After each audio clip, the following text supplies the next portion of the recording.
Jason Hart is with Media Trackers. If you're not familiar with Media Trackers, they do what we want you to do. So through simple tools that any of us that take pictures of our grandkids or, we all use the old-fashioned cameras on vacation. So he's going to go through some different techniques and different success stories that we've had. So please give your full attention to Jason Hart with Media Trackers Ohio. Thank you. I'm going to go ahead and sit down to do this. I kind of feel like a deadbeat doing a presentation sitting, but this keeps my enormous noggin out of the way, so I'm going to go ahead and sit here by the laptop. I'm the communications director at Media Trackers Ohio. I've been with Media Trackers since April. We just launched the website in May, so we're still kind of in the process of getting up and spinning and into a routine. I think we've done a pretty decent job so far. Hopefully some of you are familiar with our work. Our website will be listed in that packet of resources that Mary Ellen or Chris or somebody's going to send around at the conclusion here today. So if you don't know where our website is at, it's ohio.mediatrackers.org, and you don't have to worry about writing it down because that'll be in the resources you get later.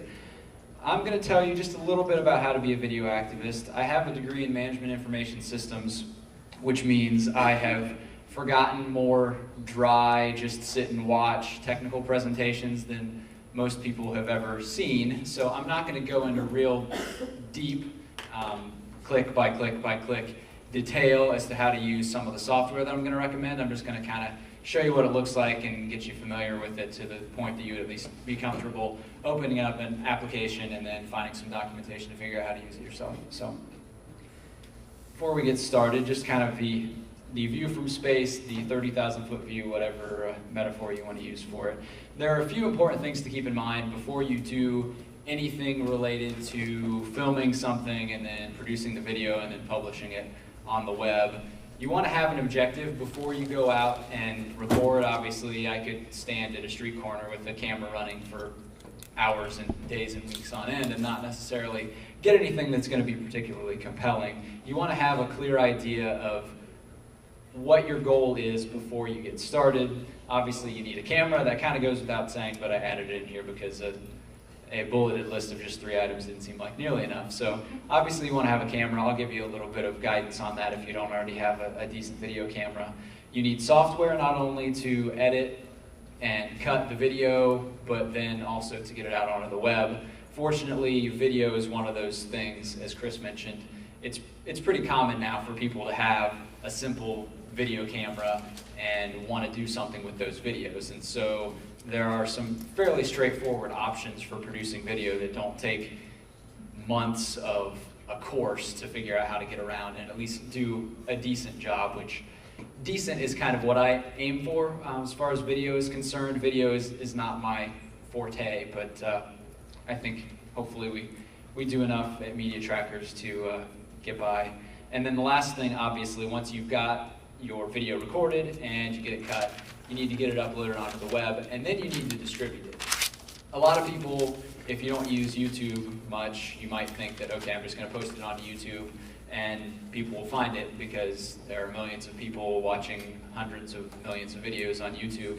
But the fact of the matter is you need to have a clear plan also for distribution. Who are you going to share this with? Who are you going to send it to? How are you going to make sure that people know this video you've put time and energy into is actually seen? So that's where we're headed. When you're thinking about the objective of a video, don't just think, I'm going to follow politician X around and bug him until he says something stupid. While that may be entertaining, if that's the sort of thing you're interested in, it's not necessarily a great way to get good video and get it done and get it out on the web in any sort of timely fashion. So think about a specific issue, a specific topic. If there's some specific piece of legislation, if you want to know their thoughts about school funding, it's good to know what you want to ask them, but then also to have an idea of how they might respond to that question.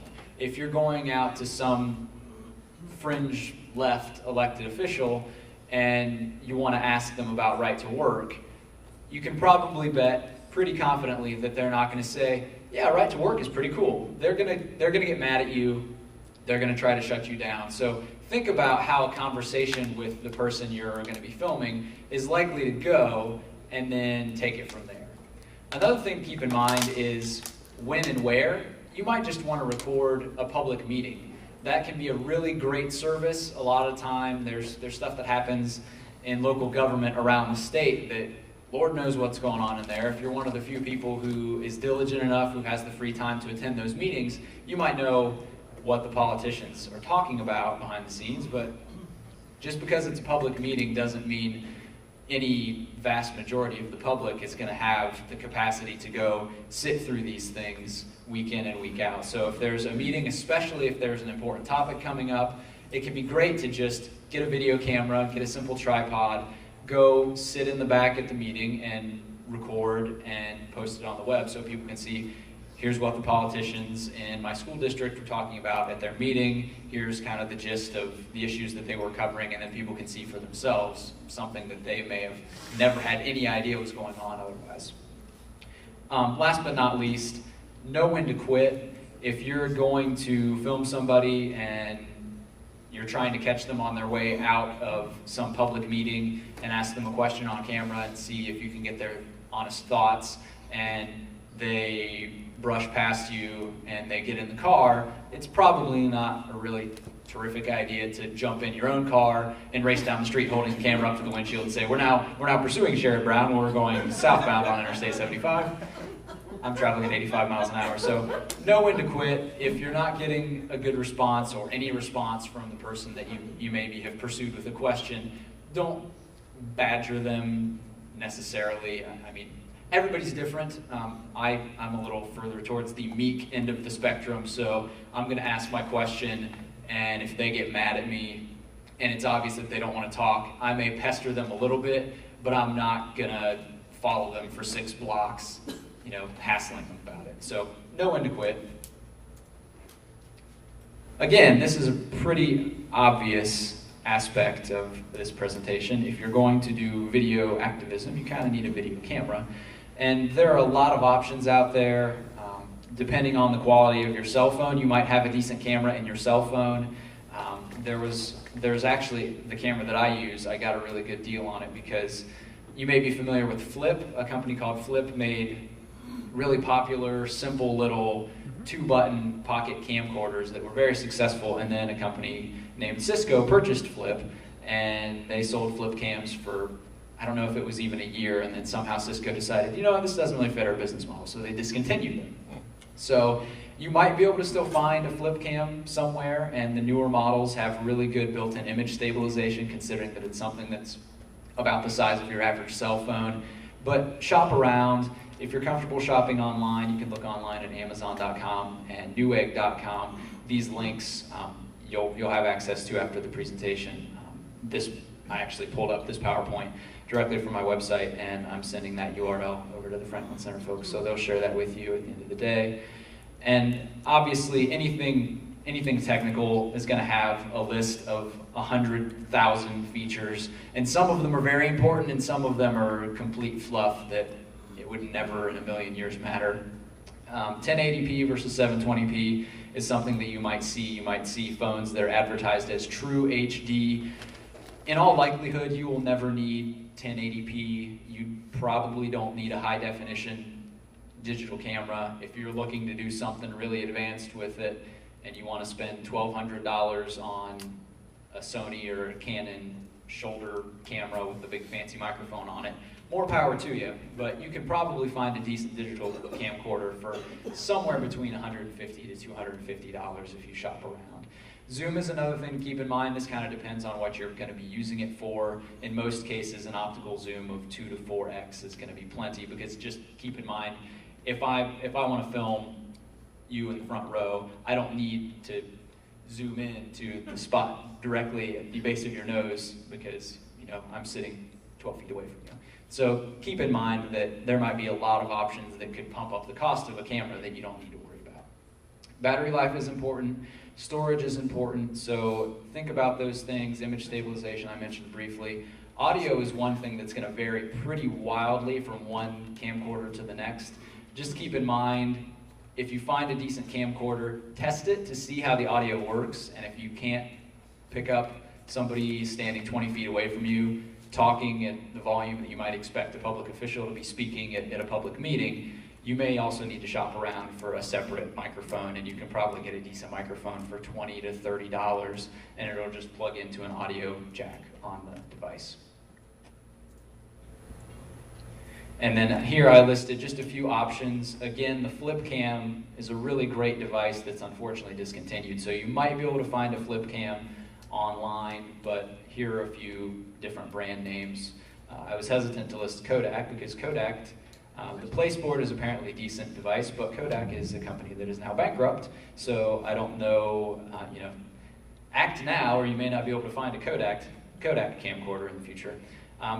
Again, $150 to $250 is probably going to be good. And keep in mind, you may not necessarily even need a digital camcorder. Some digital cameras have pretty good built-in video recording options. Just make sure, if you have a digital camera and you're planning to record video, make sure that you have enough capacity to store more than 15 or 20 seconds. GorillaPod is a weird name for a really high-quality tripod. They have kind of flexible legs.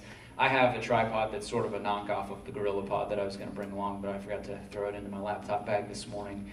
Basically, they advertise it as something that you can just stand on a desk like a normal tripod, or you can wrap it around a tree. So if you're, all of the GorillaPod advertisements for some reason have the standard, here's your phone wrapped around the limb of a tree. So if you're doing lots of forestry filming, I guess that's also, it's good to be flexible, and GorillaPod's probably $15 to $20 on Amazon.com. You need software not only to edit the footage that you get, but also to publish it to the web. You may not really consider it software, but YouTube is web-based software. Vimeo is web-based software. We skip on to the next slide here. Windows Movie Maker is actually pretty decent. It's free with Windows 7, and I believe even if you have an older version of Windows, you can download Windows Movie Maker as part of Windows Live Essentials from Microsoft.com. So if you just do a Google or a Bing search for Windows Movie Maker, that's a free application that I've used for a number of videos. iMovie rather for the Mac is $15 in the App Store. It's a really good option. It's a little bit more complex, so there's sort of a learning curve, but one thing that's good about Mac software is when you boot it up for the first time, there's a bunch of videos of nice, fancy, clean-cut people in Apple shirts talking you through in a soft voice, here's how you use iMovie. And so iMovie is good. If you have a Mac, it's just $15. It's highly recommended. YouTube is one option for uploading to the web. Obviously, everybody is familiar with YouTube, but there are other options out there. Vimeo.com is a good example of a YouTube competitor that's pretty popular.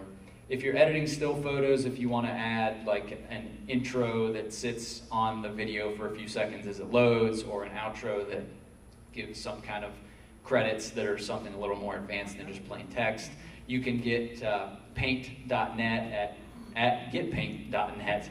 That's free software for Windows. It's pretty good, pretty simple image editing software. Paintbrush on the Mac is free. Pixelmator is $30 in the App Store, and that's a really good way to edit still photos if you need to do that for your videos. Distribution, cue audience interaction. Look around to the folks around you. These people in this room are all here because they're interested in conservative activism. I'm assuming, unless somebody came in really confused and heard there was going to be pizza later and just kind of stuck around.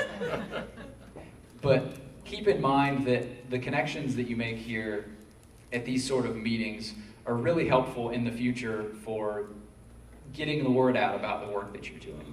Let me know at Media Trackers, let the Ohio Watchdog folks know at the Franklin Center, reach out to AFP Ohio. There are established networks, and this is one thing that's changed just in the past couple of years. There's a lot more focus from big groups like Media Trackers and AFP and the Franklin Center.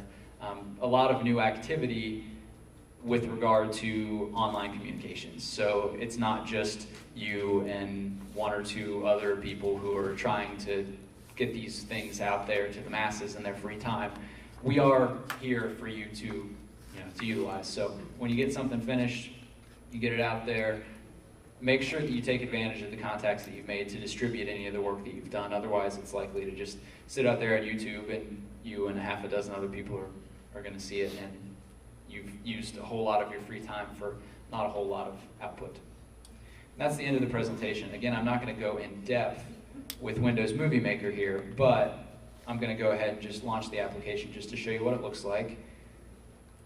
This is Windows Movie Maker. Since it's a new application from Microsoft, it incorporates the ribbon here, so if you're familiar with Office 2007 or newer, this should be pretty comfortable to you. If you never made the jump and you're still using Office 2003 or older, then having to click through these tabs to get to options that are buried might be kind of annoying, but you get used to it after a little while. I have a couple of video clips on the thumb drive here, so I'm just going to go ahead and grab one of those to show you how this works when I've got video. So I'm going to grab this video file. This is just something that I downloaded from the web. Do you have the audio plug in? I don't know. Yeah, the headphone jack is plugged in, so I think I'm hooked up to the speakers. Let's see if we The can. Agriculture Reform Food and Jobs Yeah, Act we can of hear 2012, Sharon's which the presiding officer from New Jersey refreshing, has called reassuring the voice. Farm Bill represent. But let's say that I recorded this. Obviously, this was recorded on the floor of the United States Senate, so this is a different case. But let's say you've got a recording from a public meeting, and it's, in this case, this clip, you can see the runtime here. This clip is 8 minutes and 88 of a second long. I'm probably not going to want to upload this 8 minutes to the web unless my specific goal was to say, hey, here's the entirety of the city council meeting. If you have a specific clip that you want to show, it's pretty straightforward. It's pretty simple to just open up that full video file that you've pulled off of your cell phone or your digital camera or your camcorder and edit it just by clicking around here. You can see as I click around, it moves this black vertical bar here. This shows me specifically where I'm at in the video. And so I can just skip around and say, This is the bill I authored with my colleague John Thune. yeah, this is good stuff. So I want to start here. I want to cut out everything before this point. All you have to do is just right click here and hit set start point. And it'll cut out everything in the video from before wherever the cursor was Republican from at. South Dakota, along with Senators Durbin, a Democrat from Illinois. So I can skip around here. And again, I don't want to get super technical and really boring here, but I can do the same thing. I can just right click somewhere else and say set end point. So if I just want a minute-long clip from that video, I can cut out everything before and everything after a specific point. And that's probably a majority of what I've used Windows Movie Maker for. I use this for a pretty lengthy series of videos just kind of highlighting Sherrod Brown's record that I've posted to Breitbart.com. And now that I coughed up the $15 for iMovie, I've started just using iMovie instead. But Windows Movie Maker is good enough to get you by. You can add titles. Republican from South. Oh gosh, I don't want that to play anymore. As you can imagine, editing clips of Sherrod Brown, I've heard more of Sherrod Brown's voice than any living human ever should have to hear. So you can add in captions by clicking, and you can add, just by dragging these things around, you can add opening and closing credits, and you can always jump back over here to the left-hand side to play whatever you have and pause it to test what you're working on. If you want to move captions around, you see I've got this little text box underneath the video. I can click that independently, and I can drag that, and then if I want to edit, I can double-click, and it's just a basic text editor. And as I click that, you'll notice, again, it uses the tab functionality from Office. I can see all these options that pop up here, context sensitive, depending on what I'm doing. Yes, sir? Very similar to PowerPoint work then. Yes, it is. It is. There's a lot of overlap to working in PowerPoint. So if you have the basic concepts down of animations and how to drag things to order them from start to finish, it's fairly straightforward. Obviously, working with video is a little bit more complex, so there's somewhat of a learning curve to it. But I just kind of wanted to click around for a few minutes just to show you it's Microsoft software. It works pretty well. Some of the things that you would think should be right up in front of you. You have to click around for a little bit. Some of the things that you think who would ever use that are right up at the surface. So there's a little bit of annoyance in getting used to the software, just like with any other application, but it is pretty straightforward. So if you have a Windows PC, then you can either just open up Windows Live Movie Maker or download Windows Live Essentials from the web, and you have this tool right here for editing video. One last thing that I want to show you inside of the application, it's actually on this button way over here on the left. There's actually a publish movie option built into Windows Live Movie Maker. So if you have a YouTube account, you can connect your YouTube account to Windows Live Movie Maker, and you don't even have to mess with logging into YouTube and pulling up the upload screen and browsing for your video. You can just directly from the editing software publish the movie, select the site that you want to publish it to, and it'll automatically export into the correct format and do all that behind the scenes stuff for you, so you don't have to mess with it. So again, there's a lot more to it than we really have the time to go into. iMovie has really similar functionality. It's a little bit more complex, but both of these applications are pretty affordable and pretty simple. They're designed to be easy to use, and there's decent documentation online if you search around for it. And I'm not going to save changes to that movie.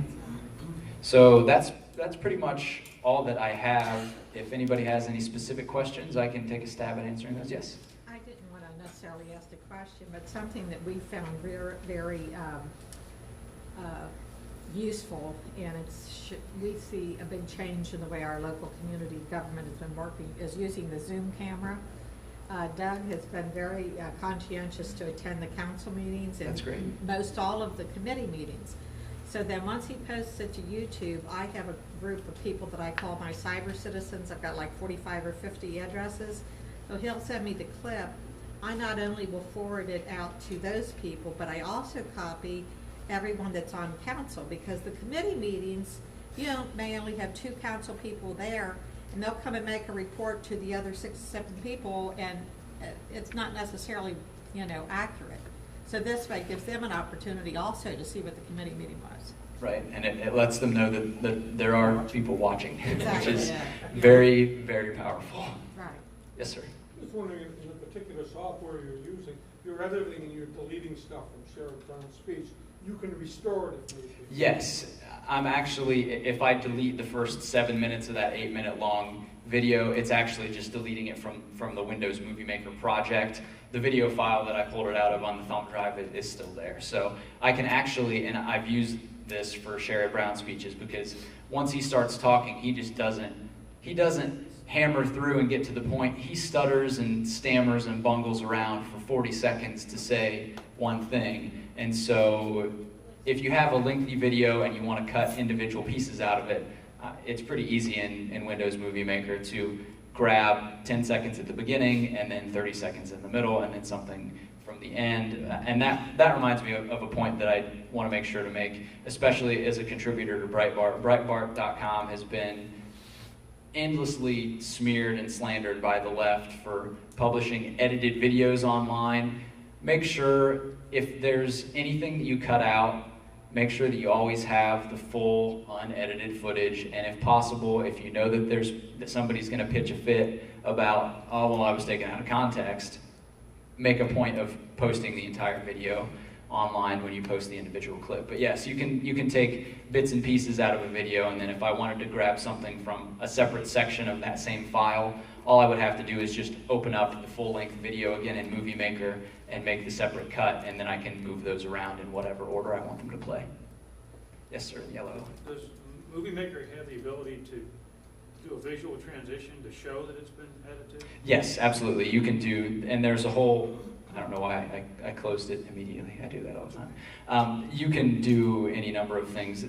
Again, similar to PowerPoint, there's a bunch of different animation options. You can have it fade to black. You can have it fade out in like a swirl or stars, or there's a whole lot of different options to make it obvious that you've cut. Have you ever seen the Sony Vegas software? Are you familiar with that at all? I'm not. No, that's not something that I've I just used. briefly looked. I don't know much about it. It looks pretty sophisticated. And some some of the camcorders that you might look at, the flip cam actually comes with its own video editing software. I haven't used it, but I know a couple of years ago, my family and I, we purchased a flip cam for one of my little sisters because she and her husband were having a baby, and nothing against my sister, but she's not the most technical user on earth, and she's used the flip cam, and she's been able to edit and publish the things online. So some of the video cameras that you're looking at, if it's designed to be a simple point and shoot camcorder, there may actually be software included with it that it might be easy to use and helpful, it might not be, but that's also a possibility. Yes, sir. Are you acquainted with how to take it from YouTube to WordPress? Yes, actually, if you have a current version of WordPress, WordPress will actually take a YouTube URL, and as long as it's formatted www.youtube.com/watch $V equals, whatever garbled string of text the video ID is, you can just paste in that URL directly into the WordPress editor, and current versions of WordPress will recognize, hey, this is a video, and embed it automatically. Well, when I've got in addition to the blog, I also have a newspaper. Okay. And I've got like 11 or 12 pages because what they are is for videos. Okay. But whether they're local or state or different politicians. But when you go to looks, a lot of places, you have like the first frame showing. The only thing I'm able to get is just highlighted, underlined text that shows just like if it's an article. Right. And I was linking it. There are some things that WordPress does better than others, and video embedding is one of them. It's a relatively new feature, so it does work automatically if you do it just the way WordPress expects you to do it. So if you paste in a hyperlink that's actually a shortcut to the YouTube video, it'll embed it as a hyperlink. If you paste in the plain text, current versions of WordPress should see that plain text and recognize it as a URL, but it's touchy. It is very touchy, unfortunately. Yes? Not so much a technical question, but in your experience out taking videos and doing things, is there a point in time where anyone can do anything, like if you're taking a picture in public or a video, as far as being illegal, or if someone gets upset, like you see all the celebrities with the paparazzi and all that garbage. Right. But as far as if we're in a city council meeting or township trustee meeting or whatever we're doing, is there any guidelines or boundaries that you found other than pestering people that where, hey, don't take it in this setting because, anything like that? Technically speaking, with the very large, bold, all caps disclaimer that I'm not an attorney, the law in Ohio is I forget the phrase now, it's single party consent, I believe is the technical term for it. Essentially, you can record either audio or video of a conversation or a meeting that you are involved in, because the law says one of the parties must consent to the recording. If I'm there and I'm recording it, I'm one of the parties, and obviously if I'm recording it, I consent to recording it. There are different ins and outs and angles of that where I would say always err on the side of caution, try and refer to any local laws, and they're going to vary around the state. I would think any public meeting, you should, emphasis on should, be able to go in and record in its entirety. Anything that happens out in public on a city street, obviously, if you all remember Bob Etheridge, the now former United States Congressman from North Carolina, I'm sure he would have rather not been videotaped by and I think they were Republican National Committee trackers who came and found him on a street where he was probably intoxicated and asked him a couple of questions, and he kind of pushed the guys around. He would rather they not do that, but it's on a public street, and public officials have different guidelines and rules than private citizens, so it's a really thorny topic. So I would just say try to refer to local laws and always err on the side of caution. Yes?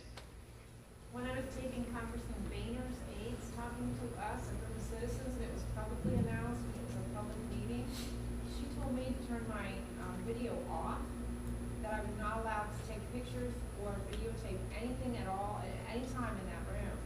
And where was the meeting? In a public building with a public representative's aide, because he won't stoop so low as to take film. Right. He's a U.S. Congressman. And when I spoke to Mr. Finney, he said, yes, they're within their right to stop you from taping them. I would think that's probably because even though they are representatives of the representative, they themselves are not elected officials. So even if they're speaking on behalf of Speaker Boehner, the rules and regulations are different. And obviously, no one wants to be filmed being asked an uncomfortable question. So people are always going to tell you that you can't. Again, since I'm not an attorney, Mr. Finney would know far better than I the ins and outs of the actual law. Yes? One thing I would point out, like, the community I live in, they have what they call rules of council. So those should be already set forth. And as long as they should not have anything embedded in those rules of council that says you cannot film. But that's the standard that meeting should be held to, is whatever the rules are, whatever their rules that are written out. Right. And if you know what those are, and it doesn't ban something, then the presumption would be it's allowed. Right. Few things make politicians more uncomfortable than asking them to follow their own rules. So I would say, wherever possible, find those rules. Every city council and school board should have some sort of written guidelines for, here are standards for public meetings. Here's the definition of a public meeting. Here are the places where they will be held and the notice that we will give the public before holding them. And yeah, so just familiarize yourself with the local rules and standards. Yes? Sorry to extend the subject, but if this meeting here today were held in a library, that's a public place. This is private property. Right. So there could be some differences. There are some differences. Again, Yeah. I'm not expert on the ins and outs. If you have seen any of the videos, we've only posted a couple of videos at Media Trackers. All of the work that I've done for Breitbart has been just chopping up clips and stringing together, hey, here's this thing that he said, and I pulled the video from the Senate, from the web somewhere. The only video that I've done that's been actual me going out with a camera and recording it and then posting it to the web, I did a brief video with protesters in Columbus. There was a union strike and there were protesters hanging out around a bus stop. The bus drivers union was striking, and I approached them and tried to ask them a couple of questions. I thought I had figured out some questions that would prompt some sort of response, but it turned out they just chanted in my face like mindless drones, which kind of made for an interesting video in and of itself, in my opinion. But yeah, it's a very complicated topic, and if there's any tiny little crack that someone can try and wedge their way into that will block you from filming them, obviously they will do that, and pretty much any elected official or politician is unfortunately going to have a lot more resources at their disposal than the average citizen activist. How does that look, though? Not great. It doesn't look great, I but mean, I didn't stop taping because I thought I was in my right. She couldn't really do anything about it. it depends. And if they came after you as a lawyer, doesn't that look terrible that you're a citizen trying to hold them accountable? It would look bad, but it depends on whether anyone ever reported it. Naturally, since Speaker Boehner is a Republican, the media would probably be delighted to hear that a Republican politician was trying to silence the will of the people. If you were pestering a Democrat, you may get a different response. It depends on the reporter and the news outlet and the day of the week, probably. Any other questions? All right, I'm going to stick around for a little while, so if you think of anything specific that you'd like to ask me, feel free to ask. And my contact info, my Media Trackers email address, personal Twitter account, all that stuff will be available in the information that the Franklin Center will be sending out at the conclusion of today's event. Thank you.